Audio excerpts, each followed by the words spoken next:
हाँ जी, नमस्कार सबको, राधे राधे। ऑनलाइन क्लास में एक बार फिर आपका स्वागत है। आज हम कक्षा 10 विषय गणित, इसके अंतर्गत अध्याय 15 वृत्त की परिधि एवं क्षेत्रफल भाग 3 उदाहरण नंबर 2। उदाहरण नंबर 2 में वृत्त का क्षेत्रफल ज्ञात करना है, जबकि हमको त्रिज्या r बराबर 7 सेंटीमीटर दी गई। ठीक है, ज्ञात क्या करना हमको? क्षेत्रफल, जबकि त्रिज्या हमको दे रखी है। तो वृत्त का क्षेत्रफल ज्ञात करने का सूत्र हमको ध्यान नहीं है। वृत्त का क्षेत्रफल बराबर होता है पाई आर स्क्वायर।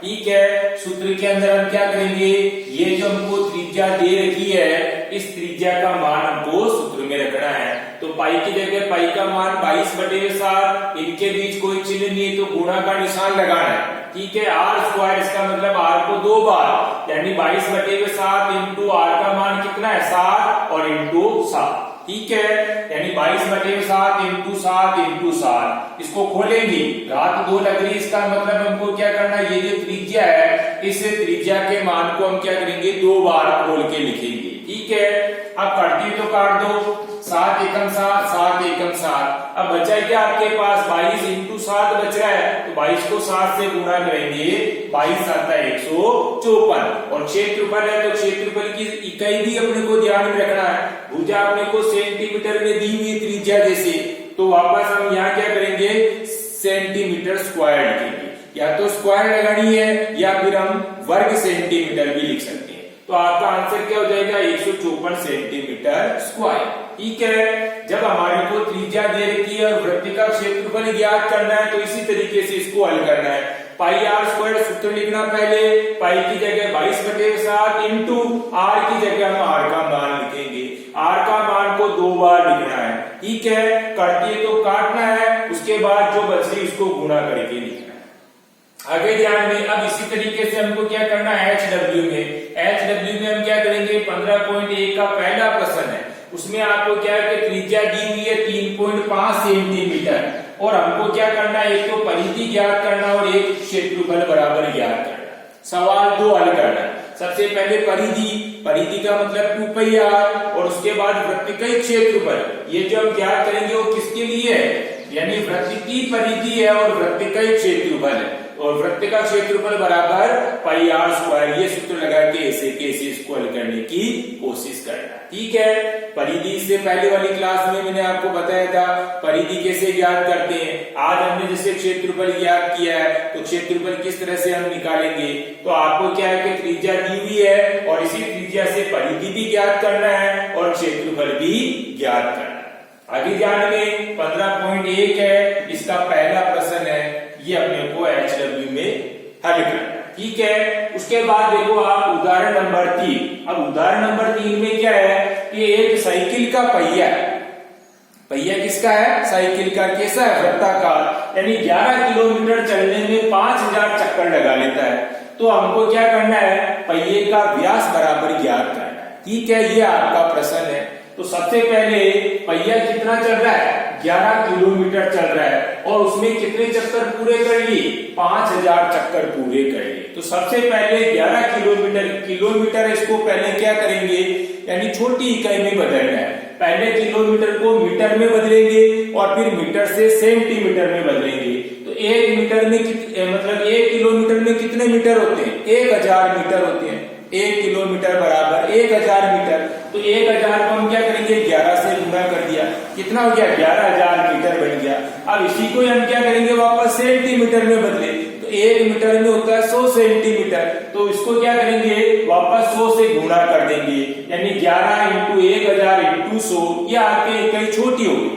ठीक है, तो इस तरह से ये कितनी, 11 लाख सेंटीमीटर, यानी ये 11 लाख सेंटीमीटर इसमें क्या हो गई, दूरी बराबर हो गई आपकी। ठीक है, अब आपको इसके अंदर पहिया 11 लाख सेंटीमीटर की दूरी तय करने पर 5000 चक्कर पूरे कर देता है। तो सबसे पहले हमको क्या करना है, एक चक्कर में पहिया कितनी दूरी तय करेगा, ये हमको निकालना। अब एक चक्कर का मतलब क्या हो गया, परिधि हो गई। तो आपको परिधि ज्ञात करना है, यानी एक चक्कर में तय की गई दूरी बराबर ज्ञात करना। तो हम क्या करेंगे, कुल दूरी के अंदर हम कुल चक्करों की संख्या का भाग लगा देंगे। ठीक है, यानी एक चक्कर में दूरी या परिधि बराबर 11 लाख में हम क्या करेंगे 5000 का भाग लगा लेंगे। 11 लाख तो क्या हो गई आपके कुल दूरी हो गई, 11 किलोमीटर था ना, इसको हमने क्या किया सेंटीमीटर में बदल दिया, तो 11 लाख यानी कुल दूरी हो गई, और 5000 क्या इसमें चक्कर की संख्या, यानी 11 लाख किलो मतलब सेंटीमीटर की दूरी, 11 लाख सेंटीमीटर की दूरी को तय करते हैं तो 5000 चक्कर क्या होते हैं, वो साइकिल का पहिया घूम जाता है, ठीक है ना। तो एक चक्कर में दूरी कितनी हो जाएगी, तो एक चक्कर में दूरी या परिधि यानी 11 लाख में हम 5000 का भाग लगाएंगे, ठीक है। तो 1 2 3 से 1 2 3 कट गए, अब 5 एकम 5 और ये काटा तो 22 पंजे 110 यानी 220 सेंटीमीटर। ये 220 सेंटीमीटर यानी एक चक्कर में पहिया 220 सेंटीमीटर की दूरी तय करेगा, ठीक है। यानी हमने क्या किया कुल दूरी में चक्कर की संख्या का भाग लगा दिया। अब ये एक चक्कर में दूरी हो गई 220 सेंटीमीटर, तो ये 220 सेंटीमीटर इसमें क्या हो गई परिधि बराबर हो गई, और इस परिधि से हम क्या करेंगे पहले r यानी त्रिज्या ज्ञात करेंगे, ठीक है। तो परिधि बराबर 2πr, सूत्र हमको ध्यान में ही है, परिधि की जगह परिधि 220, बराबर की जगह बराबर, वापस 2 की जगह 2, इंटू इनके बीच में कोई चिन्ह नहीं है तो इंटू पाई की जगह वापस 22/7 और r की जगह r, ठीक है। अब वापस क्या करना हमको वज्र गुणा करना, जिसके बटे हुए कुछ नहीं है तो हमको 1 लगा देना है, और वज्र गुणा करेंगे तो r बराबर क्या हो जाएगा 220 इंटू 7 और बटे हुए 2 इंटू 22।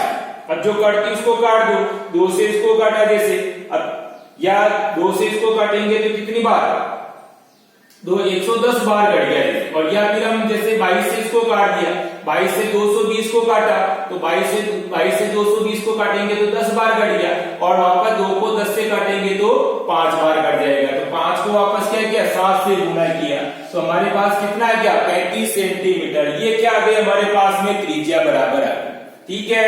यानी 22 से इसको काटा तो 22 से इसको काटेंगे तो 10 बार कट गया, और 2 से 10 को काटा तो 5 बार, और 5 को वापस 7 से गुणा किया तो 35 सेंटीमीटर हो गया।